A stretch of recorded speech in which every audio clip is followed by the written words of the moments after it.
Amém. Acho que a maioria aqui talvez já conheça bem a história do profeta Daniel. Daniel viveu num período de Israel, que foi o período em que Judá foi levada para o cativeiro babilônico. E esse foi um período muito marcante da história, para quem já leu a Bíblia toda, já leu esse livro, já conhece bem essa história. E a grande característica que destaca, ou que distingue Daniel, é o fato de ele ter sido muito fiel a Deus, no meio de uma situação muito adversa. A situação era a seguinte: o rei Nabucodonosor, rei da Babilônia, havia invadido, saqueado, destruído Jerusalém, levado todo mundo para ali. E num dado momento o rei então estrategicamente pensa o seguinte: se eu deixar no meio de Israel, dos judeus, aqueles que têm o maior potencial para liderança se desenvolverem, eles vão acabar se insurgindo contra mim. Então eu preciso recolher os jovens que têm maior potencial entre eles, fazer uma lavagem cerebral na cabeça deles e colocar eles numa situação em que eles se tornem leais a mim, em que eles entendam que eles estão do meu lado, porque assim eu vou conquistar, aí sim, toda a liderança do povo que eu subjuguei. Essa foi a estratégia que ele usou.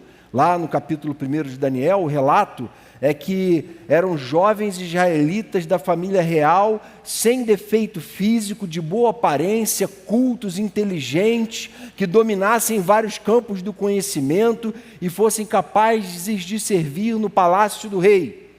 Essa é a descrição. E os 4 jovens de Judá que vão são Daniel, Ananias, Misael e Azarias. E esses 4 têm uma história muito linda relatada no livro, que são jovens que se colocam com uma atitude de muita firmeza na sua fé e de fidelidade a Deus.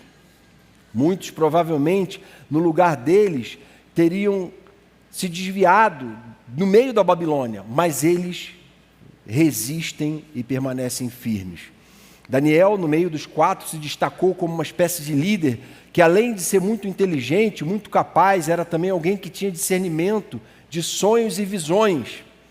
E aí, no capítulo 6 do livro de Daniel, já é um contexto em que Daniel havia alcançado o favor do rei, e o rei já tinha colocado ele como um braço direito, por ser alguém muito correto na sua conduta, provavelmente, alguém muito confiável para ele, alguém muito sábio, muito habilidoso. E isso é óbvio que, do ponto de vista político, despertou uma grande inveja dos governantes que trabalhavam debaixo do reinado de Nabucodonosor. E esses governantes tiveram uma ideia assim: cara, a gente já tentou encontrar corrupção, mentira, adultério, tudo quanto é coisa errada na vida desse cara, e não tem nada errado na vida dele. O cara tem uma vida irrepreensível. Só tem uma coisa que é o ponto fraco dele. No dia que a gente conseguir mexer com isso, a gente mexeu com ele, e aí ele vai perder esse favor do rei. Então esses caras articulam politicamente, na Câmara dos Deputados, uma votação de uma lei que proibia a oração a qualquer Deus. Já viu isso? Tem países aí que proíbem a oração a Jesus, né? No nosso tempo. Tem países aí que estão agindo igual a Babilônia. O rei, então, cai naquela armadilha e, naquele momento, talvez se esquecendo da fé de Daniel, ele aprova aquela lei proibindo orar. A partir de agora, oração só a mim e aos meus deuses, né? Só os deuses do rei. E aí, gente, esse momento aqui é o momento do capítulo 6 que mostra como Daniel reage a esse decreto do rei, ao decreto proibindo orar. Capítulo 6, verso 10. Quando Daniel soube que o decreto tinha sido publicado, foi para casa, para o seu quarto, no andar de cima, cujas janelas davam para Jerusalém, e ali fez o que costumava fazer. 3 vezes por dia, ele se ajoelhava e orava, agradecendo ao seu Deus. Em outras palavras, Daniel ignorou completamente o decreto do rei e simplesmente continuou a fazer não uma coisa nova. Daniel não era alguém que esperava a casa cair para começar a orar e interceder. Esperava, quem sabe, o filho começar a usar droga para começar a orar pelo filho. Esperava o casamento, está por um triz para começar a orar pelo casamento. Não, Daniel era alguém que já costumava fazer isso. Ele já buscava a intimidade de Deus no seu dia a dia. E eu não tenho dúvida nenhuma de que esse é o segredo da vida de Daniel, que é o segredo da vida de todo grande homem e mulher de Deus, tanto na história da Bíblia, quanto na história do povo de Deus desde então.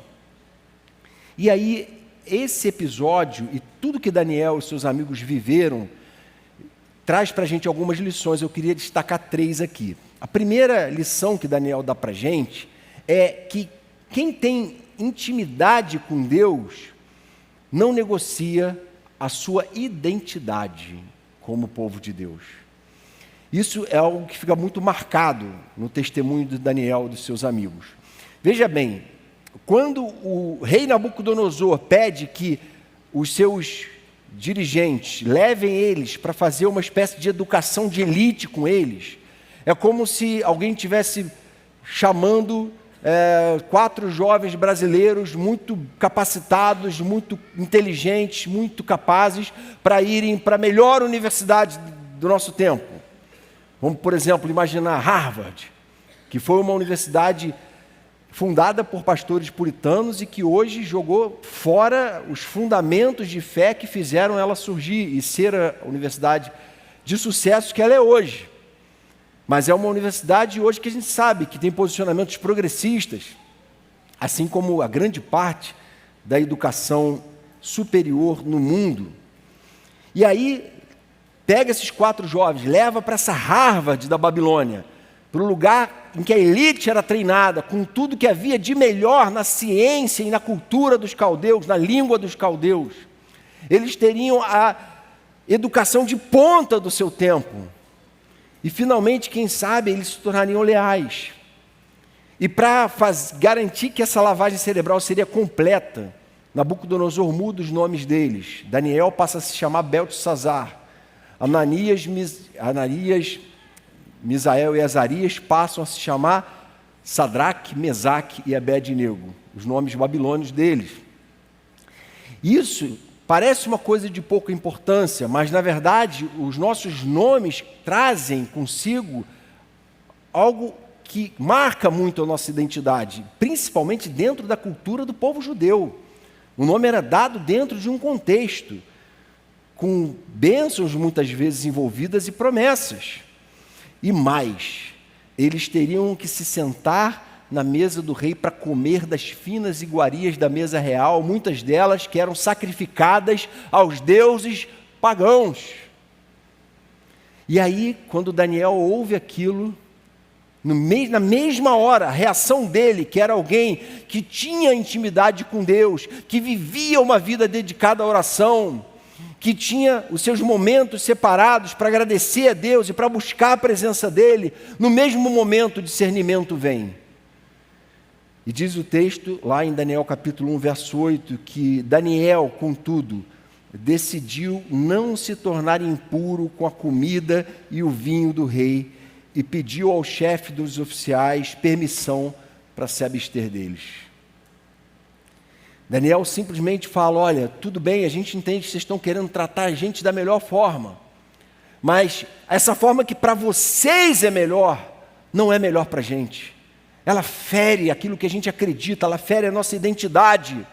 E nós não estamos dispostos a negociar a nossa identidade para fazer o que todo mundo faz, para desejar o que todo mundo deseja, para dizer que tem coisa que é abominação aos olhos de Deus, mas que são normais na nossa cultura.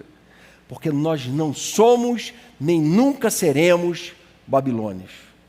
Nós sempre seremos Daniel, Ananias, Misael e Azarias. Nossos nomes sempre vão ser esses. E eles se posicionam com firmeza naquele momento, porque não estavam dispostos. Eu lembro do caso dos apóstolos quando foram colocados diante do Sinédrio, que era o tribunal judaico, para serem julgados, e aí aqueles homens falam assim, olha, parem de falar de Jesus. Vocês não estão vendo que não está funcionando? Isso já em Atos capítulo 5. E a resposta deles para aquelas autoridades judaicas é preciso antes obedecer a Deus do que aos homens. Nosso compromisso não é com obedecer às normas institucionais, os decretos reais, acima de obedecer ao nosso Criador, aquele, sim, em quem a nossa vida encontra sentido, propósito, aquele que preparou a gente, tem plano para a gente, e as nossas vidas só encontram sentido nele. Daniel não mudou a sua rotina, ele não se camuflou, ele não se adaptou, ele não mudou o jeito de falar. Apenas diz o texto que ele fez o que costumava fazer. Ou seja, o desafio de a gente, não importa em que situação a gente está, a gente se manter exatamente quem a gente é. Tem pessoas que sofrem grande pressão ética no ambiente de trabalho, porque tem favores, tem facilidades, se você de repente abrir mão de algum princípio, de alguma convicção, que por acaso marca a sua identidade, mas para que ficar preservando essa coisa da identidade? Se você podia estar rico. E aí, Daniel não pensava assim, eu não estou preocupado com isso, eu sei quem eu sou, eu sei de onde eu vim. Então a história de Daniel mostra para a gente que a gente também precisa estar preparado para ter a nossa fé à prova em questões que envolvem ética profissional e muitas vezes até prejuízos materiais em prol daquilo que a gente acredita. A pessoa é super cristã, professa fé em Cristo, lê a palavra todos os dias, mas quando entra no campo de futebol, o Espírito Santo fica do lado de fora, né? Se transforma, é outra pessoa. Não! O cristão de verdade, o cristão fiel a Deus, ele vai entrar e vai jogar bola igual um cristão cheio do Espírito Santo. Alguém que tem intimidade com Deus não muda camaleonicamente de acordo com as circunstâncias. Ele é o que ele é. Quando a pessoa vai escolher alguém para namorar ou casar, ou até mesmo pensar se vai continuar namorando ou não, se não é o caso de terminar, porque isso passa pela nossa identidade. São decisões difíceis, que muitas vezes vão envolver perdas do ponto de vista humano, mas que do ponto de vista da nossa fidelidade a Deus, a gente vai dizer, não, eu decidi firmemente não me contaminar com aquilo que é tão fascinante aos olhos de todo mundo, mas para mim não é. O Senhor é mais importante. Quando a gente está estabelecendo as prioridades na nossa agenda, a gente está dizendo se a gente está decidindo se contaminar ou não também, dependendo. O modo como a gente vai administrar nossos recursos financeiros vai mostrar se a gente está se contaminando ou não.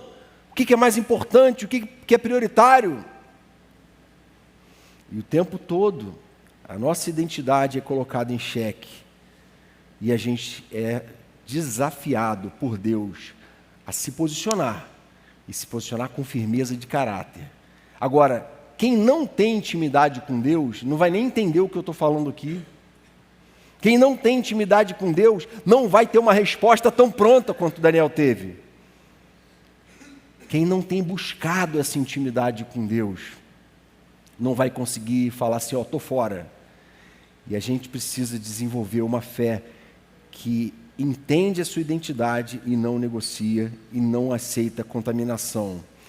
A segunda lição que Daniel passa para a gente com a história dele é que quem tem uma vida de oração, quem busca intimidade com Deus, acaba naturalmente desenvolvendo intrepidez na fé, desenvolvendo ousadia espiritual. Quem vive como um descrente, vive apenas numa perspectiva materialista, não é? Das coisas que se podem ver, tocar, comprovar cientificamente. Mas o cristão não é chamado a viver assim, nessa perspectiva. A gente é chamado a enxergar coisas que ninguém está vendo, a discernir realidades que vão muito além do que os nossos olhos podem ver. A gente é chamado a pensar em termos do transcendente, do que está para além daquilo que o mundo mostra para a gente, daquilo que importa para Deus, da eternidade, de valores eternos. E aí você começa a exercitar uma fé que realmente é um diferencial nesse mundo. Veja bem, olha que coragem de Daniel. Ele fala assim no verso 12: peço que faça uma experiência com os seus servos durante 10 dias. não nos dê nada além de vegetais para comer e água para beber. Depois, compare a nossa aparência com a dos jovens que comem a comida do rei e trate os seus servos de acordo com o que você concluir. Ele desafia a lógica, ele desafia a ciência, ele desafia aqueles homens, ele diz assim: olha, a gente vai ficar bebendo água e comendo vegetais durante 10 dias. E depois você confere para ver se a gente não vai estar melhor do que eles. A gente vai estar fazendo uso de uma alimentação mais pobre, menos rica em nutrientes. Mas a gente está tão convicto de que Deus está com a gente vai estar melhor do que eles, que pode fazer essa prova. Pode fazer. Você teria coragem de agir assim, de fazer essa solicitação? E aqueles homens, então, desafiam a lógica do cozinheiro, porque eles tinham intrepidez, porque eles tinham uma relação de intimidade com Deus. Há um tempo atrás, a gente de vez em quando lembra aqui de uma história interessante, de um diálogo entre Tomás de Aquino com o Papa Inocêncio III, e ele entra na sala do Papa, aquela suntuosidade toda, e o Papa contando montanhas de dinheiro, se volta para ele e diz assim: Tomás, olha aí, lembra que os apóstolos disseram que nós não temos prata nem ouro? Aí a gente já não está mais vivendo isso.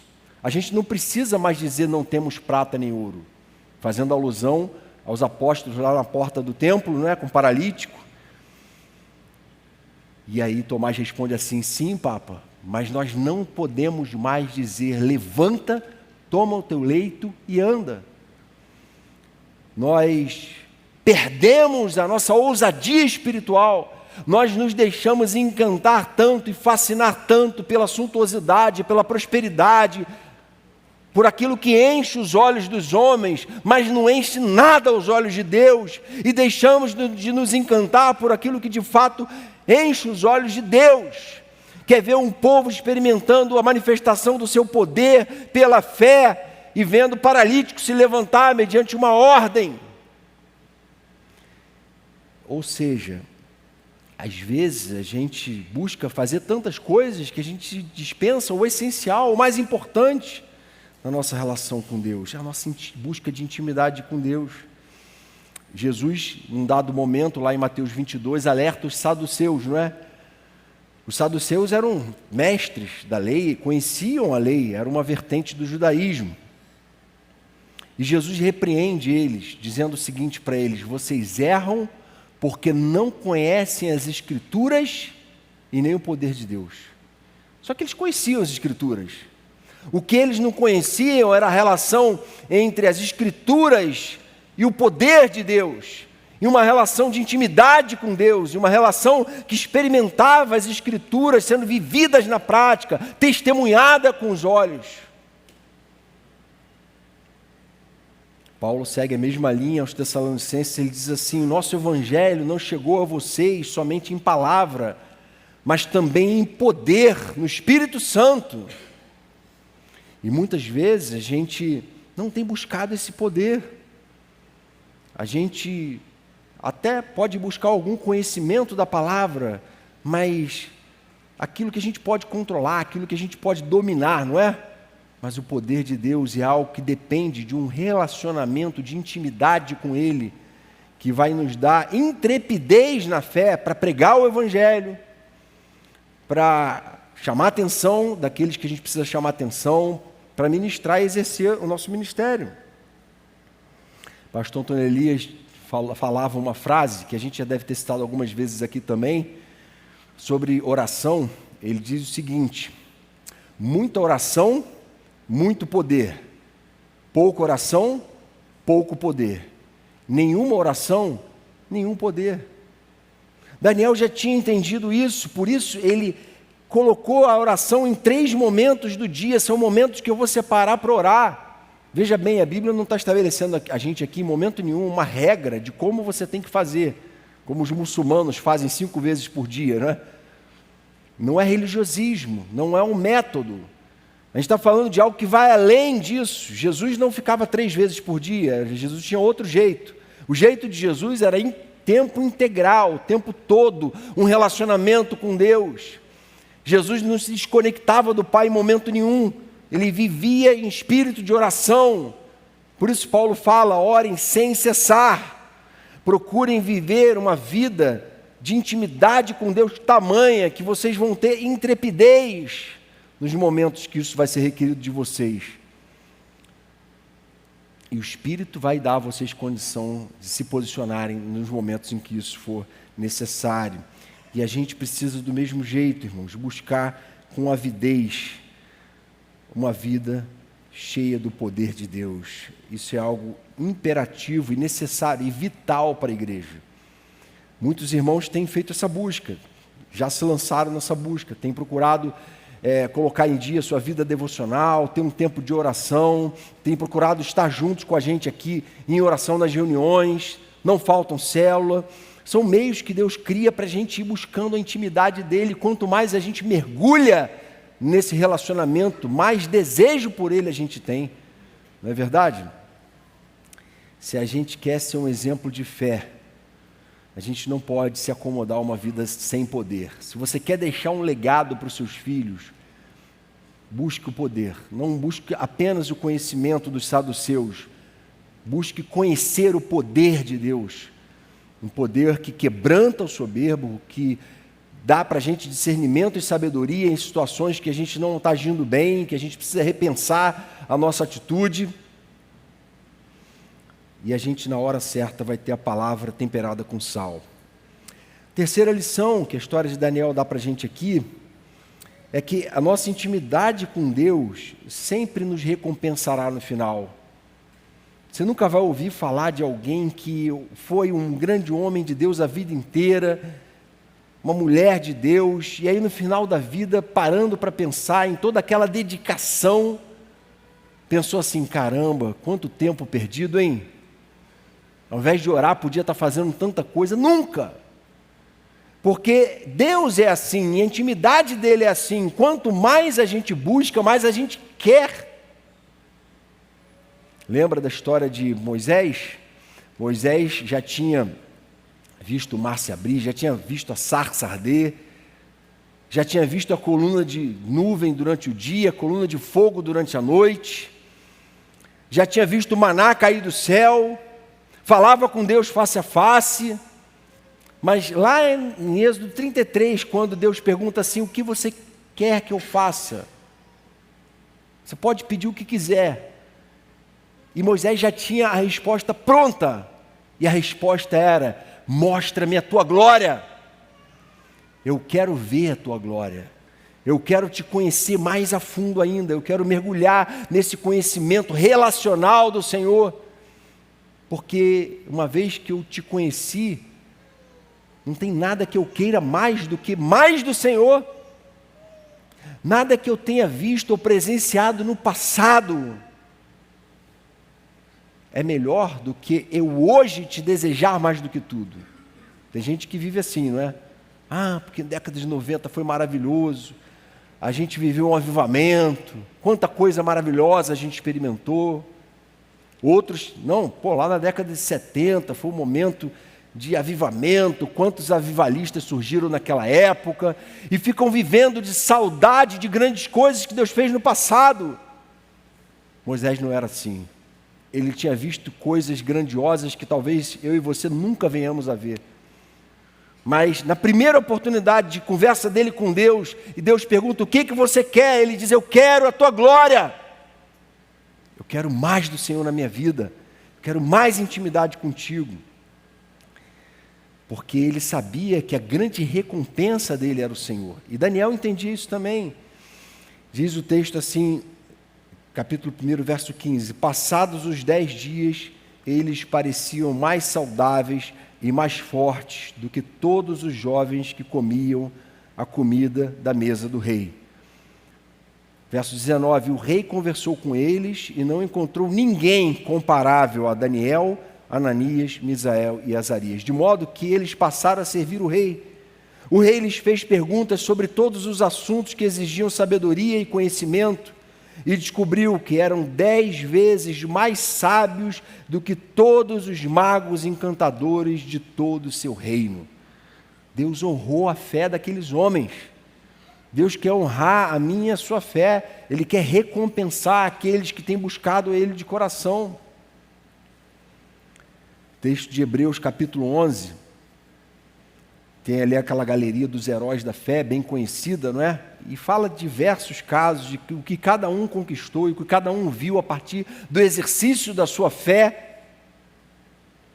E no verso 32, ele diz assim: não tenho tempo para falar de Gideão, Baraque, Sansão, Jefté, Davi, Samuel e os profetas, os quais, pela fé, conquistaram reinos, praticaram justiça, alcançaram o cumprimento de promessas, fecharam a boca de leões, apagaram o poder do fogo, escaparam do fio da espada, da fraqueza tiraram força, tornaram-se poderosos na batalha e puseram em fuga exércitos estrangeiros. O mundo não era digno deles. O mundo não era digno desses homens. O mundo não era digno. E o mundo não é digno de homens e mulheres que realmente buscam viver uma vida íntima do Senhor. Essa semana eu li um livro, a partir de um curso que eu estou fazendo, do John Stott, um livreto pequeno, que fala sobre os desafios da liderança cristã.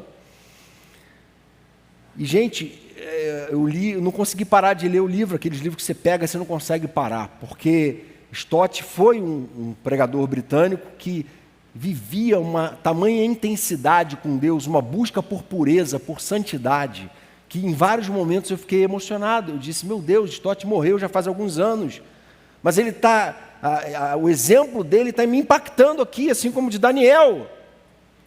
Alguém que viveu com tamanha intimidade com Deus, que deixou lições tão impactantes.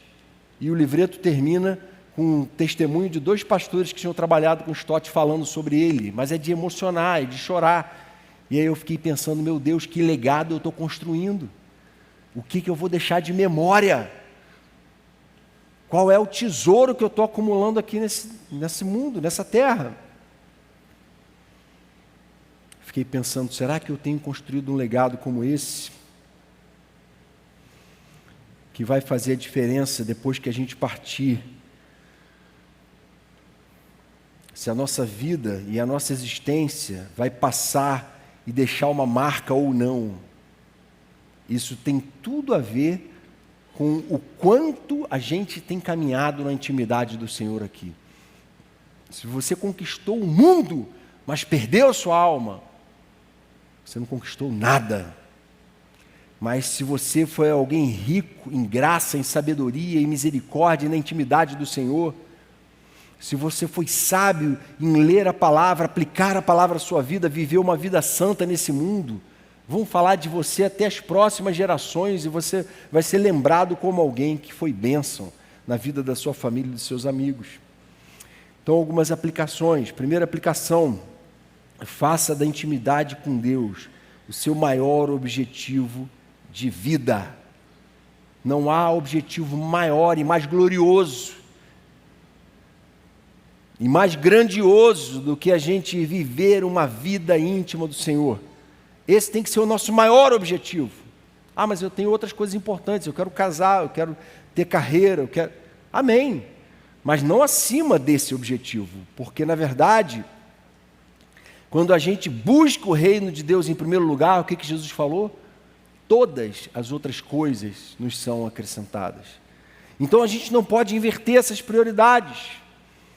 E por mais que seja uma verdade clichê, não é muito falada, muito batida, é uma verdade inquestionável. Para aquilo que a gente considera prioridade, para essas coisas a gente sempre tem tempo. Mas porque a gente considera prioridade. Se a minha relação com Deus, se a minha relação com a busca da presença de Deus é uma coisa prioritária na minha vida, nunca vai faltar tempo para isso. Pode faltar tempo para qualquer coisa.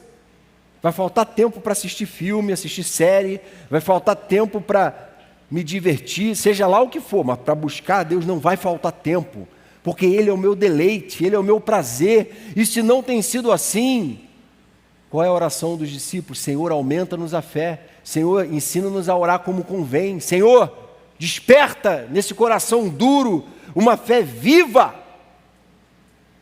Uma fé que deseja a tua intimidade, porque eu fico com vergonha quando eu leio Moisés, que nunca se saciava, que sempre queria mais da tua intimidade. Não é isso que eu quero, Senhor.